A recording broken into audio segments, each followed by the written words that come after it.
Suzuki Ignis Review. Our rating: 4-star. The funky new Suzuki Ignis stands out in the city car class with its crossover style. 4. Great value, stylish, more spacious than you'd expect. Against: unsettled ride, noisy engine, hard plastics in the cabin. The Suzuki Ignis is a real breath of fresh air in the city car class, offering desirable crossover style looks and a distinctive character that sets it apart from rivals. Love or hate the exterior, you have to accept that there's little else at this price with so much personality. The Ignis also sticks to Suzuki's usual traits of offering tons of equipment for not an awful lot of money, and despite the dinky dimensions it's actually very versatile and spacious. It's light, and feels agile and nippy around town, but the market's best small cars are both more comfortable and more composed to drive. The Ignis does lack the class of city cars like the Skoda Citigo inside, with some cheap trim, but when you think how much you're paying, it's entirely forgivable. Four-wheel drive, and a super frugal hybrid variant, means there are plenty of strings to this little Suzuki's bow. Our choice: Suzuki Ignis 1.2 dual-jet SZT, non-hybrid. Suzuki decided to revive a name from its recent history in 2016, joining a sparsely populated niche as it did so. The first Suzuki Ignis was a forgettable high-riding super mini, axed way back in 2007. However, this new Ignis is totally unrecognizable from that, shrinking in size and offering a desirable crossover-style design. The Japanese brand will tell you that it has invented a new model segment with the 2016 Ignis, but that's not entirely true, as rivals such as the Fiat Panda 4X4 offer similar mini SUV styling and all-wheel drive traction. Still, the funky styling and distinctive shape of this city car crossover are enough to ensure it looks unlike much else on the road. Few car companies are as experienced at building small cars as Suzuki, hence the confidence it's showing in treading this unusual path. The new Suzuki Ignis starts from under £10,000, meaning its price slightly higher than Suzuki's other city car offering, the Celerio. The Ignis is pitched as the emotional offering in the sector, while the cheaper, more sensible Celerio is said to be the rational choice. Still, the Ignis is priced at a similar level to conventional city cars such as the Skoda Citigo and Ford Ka Plus. Buyers can choose from just two engine variants in the Ignis, and they both produce the same power figure. It's Suzuki's 1.2-liter dual-jet 4-cylinder petrol engine, available in either conventional form or as a frugal SHVS hybrid. Unusually for a city car, you can also specify a proper four-wheel drive system. There are 3 trim levels on offer in the Suzuki Ignis range, and all are very well equipped. Entry-level SZ3 trim comes with 6 airbags, aircon, a DAB radio with Bluetooth, front electric mirrors and 15-inch alloy wheels. Step up to SZT for Sat-NAV, a rear-view camera, 16-inch alloys, roof rails and sliding rear seats, while flagship SZ5 trim has climate control, autonomous braking, keyless entry, rear electric windows, LED headlights, and front fog lamps. Engines, performance, and drive. 3.4 star. Keep the Ignis in town and it's nippy and agile, but it starts to struggle on the open road. The Suzuki Ignis might pretend to be a shrunken SUV, but it's actually one of the lightest cars you can buy in Britain. The platform underneath is shared with the larger Baleno, which is hardly portly as it is, yet the smaller size means the Ignis has a tiny curb weight. Base models weigh in at just 810 kilograms, which is lighter than a 2-seat Smart Fortwo. The Ignis feels agile and nimble as a result of that low weight and short wheelbase, meaning it certainly feels a world away from most heavy crossovers. It's a delight to drive around town, with the small size, upright driving position and excellent visibility making it perfect for threading through tight gaps. However, it lacks the sophistication of rivals once you head out onto the open road, with slow and vague steering reducing the fun factor when speeds increase. Body roll is noticeable despite an initially keen feel, while a number of conventional city cars tackle bends with more composure. The ride is also a bugbear. The Ignis is softly sprung, taking the edge off speed humps, but it gets caught out easily by sharp bumps, which thud and crash through the cabin.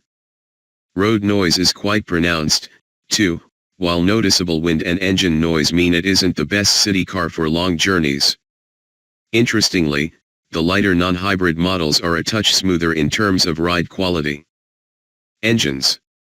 Your engine choice is limited if you want an Ignis. To keep costs down, Suzuki offers just an 8.9 bhp 1.2-liter 4-cylinder dual-jet petrol engine, with the option of an innovative 4.8V mild hybrid system for economy-minded buyers. The standard 1.2 is hardly inefficient, thanks to the small weight it has to pull along. Around town there's plenty of poke to get you about, with a slick gearshift letting you keep it on the boil. 120 Nm of torque isn't an awful lot, however, so on motorways and uphills you'll need to rev it hard just to keep up with traffic. It's noisy when you do so, too. Suzuki claims a 0 to 62 miles per hour time that's around 2 seconds faster for the SHVS hybrid model. The Ignis's 48-volt system uses a simple belt-driven integrated starter generator, which also acts as a starter motor, providing electrical assistance during acceleration. A small battery pack stores the energy from the regenerative brakes.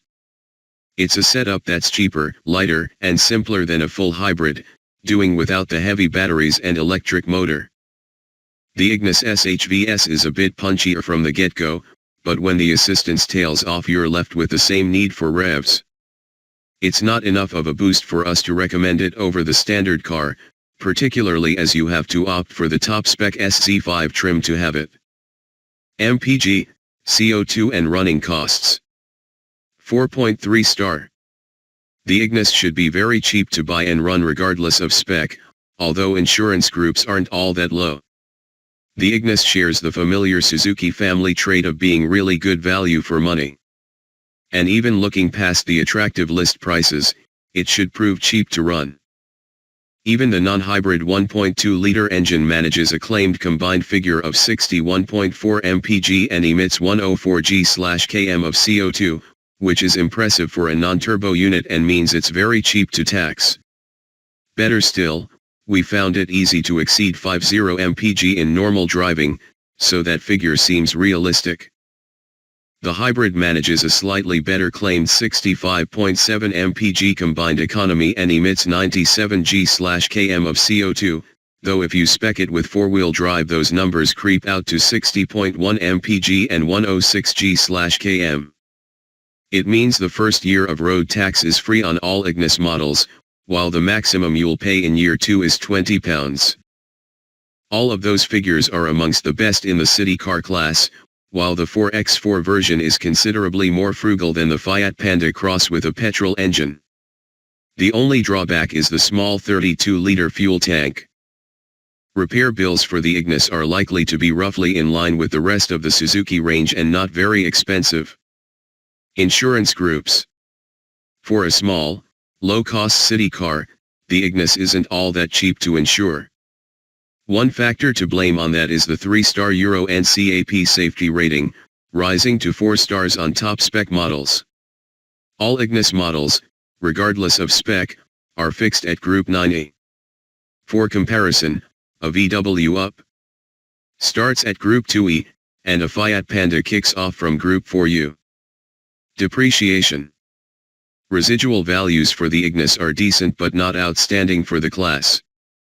Base versions of the Suzuki are predicted to retain around 42% of their value after 3 years, yet top-spec models see that drop to 35%. Still, it's a cheap car in the first place, so that's not too difficult to swallow.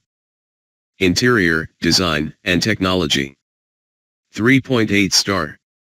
Loads of kit and stylish design inside and out, yet cabin feels a bit cheap. Key to the new Suzuki Ignis appeal is its styling. Unlike the boxy old Ignis, today's model brings a fresh and distinctive approach to small car design, ushering in a crossover style look that stands out next to rivals. From the front, The Ignis looks narrow and has a bold bumper and grille design, surrounded by a chrome strip and with U-shaped LED running lights on higher spec models. Side on, you start to see the crossover influences in the stretched wheel arches and body cladding, although, interestingly, you need to choose SZT models and above to receive those, and roof rails. Several different colors for the roof can also be selected. The rear is where the retro influences lie, with the steeply raked window line and slits in the C-pillar designed to hark back to Suzuki's Whisked city car of the 1970s.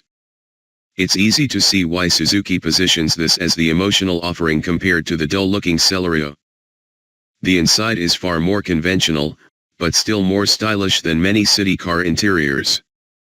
The two-tone effect for the upper and lower dash brightens things up, as does the body-colored door pulls and center console plastic. The central screen juts out from the top of the dash, yet the graphics are dated and that lets things down a bit. Another problem is the materials used. You can tell where Suzuki has made weight savings, particularly with the tinny-feeling doors, but this is forgivable given the price and curb weight. All of the cabin plastics are hard and scratchy, and the seats aren't very supportive. A number of rivals feel more grown up inside. It's all solidly put together, though, and mostly feels built to last. There's no arguing with the sheer amount of kit on offer. Base models are slightly more expensive than other entry-level city cars, yet few offer the same level of equipment as the Ignis for under £10,000. Top spec models are even better value, offering an almost executive car level of kit. Sat NAV, stereo and infotainment. The first UK example of the Ignis came with a fiddly aftermarket Pioneer infotainment system, but Suzuki's bosses ensure us that customer models will come with the same 7-inch touchscreen infotainment system as the Baleno. It's feature-packed, with a DAB radio on all models and Sat NAV on mid-spec trims and above.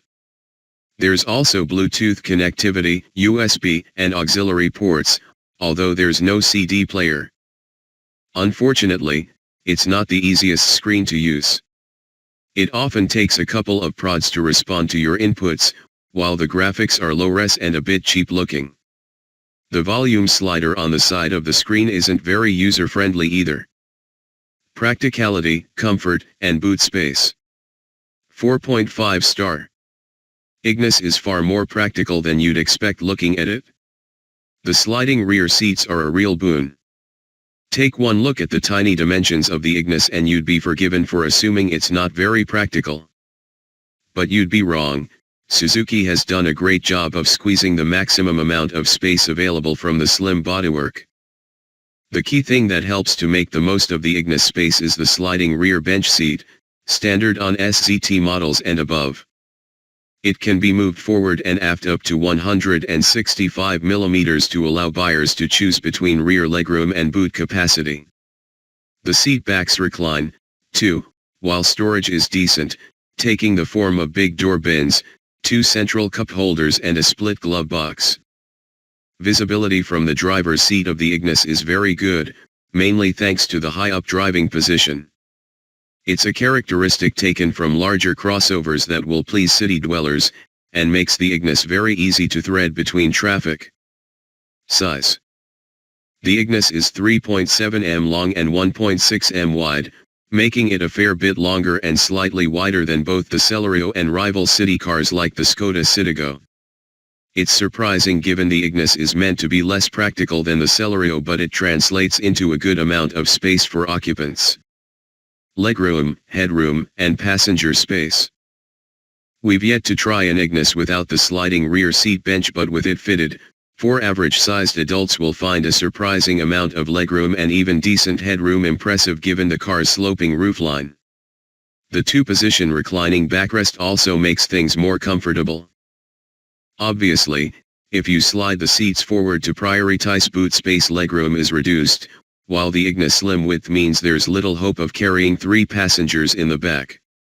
Still, the same can be said for other city cars. Boot. The Ignis's boot space for models without the sliding rear seat is a sizable 267 liters. By comparison, A Skoda Citigo offers 251 liters, while the Renault Twingo's 219 liters is a long way down on the Suzuki. It's worth remembering that the capacity changes to 204 liters if you opt for the four-wheel drive model. You can fold the back seats to increase that space to 1,100 liters, which is also a very good size for the class. Reliability and safety. 3.7 star. Suzuki has a good reputation for reliability, although the base model Ignis 3-star Euro NCAP safety rating lets it down. Suzuki finished 19th in our 2016 driver power survey, which is a big improvement on the year before. Reliability scores are strong, too, with the brand finishing in 7th place in that category.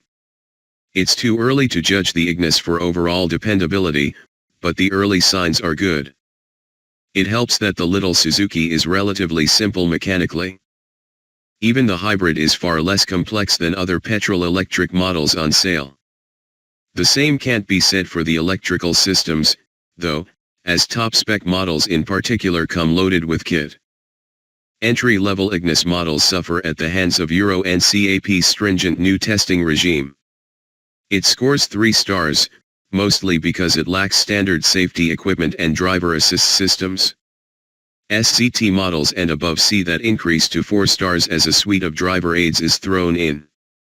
All Ignis models get front, side, and curtain airbags as standard, however, and Euro NCAP's ratings for adult and child occupant protection are good. Warranty. As with every Suzuki, the Ignis comes with a 3-year, 60,000 mile warranty. That's in line with most of the industry, although brands like Hyundai and Kia are now offering 5 or 7-year warranties. Suzuki's strong reliability record means you shouldn't spend too much time back at the dealer with problems. Servicing.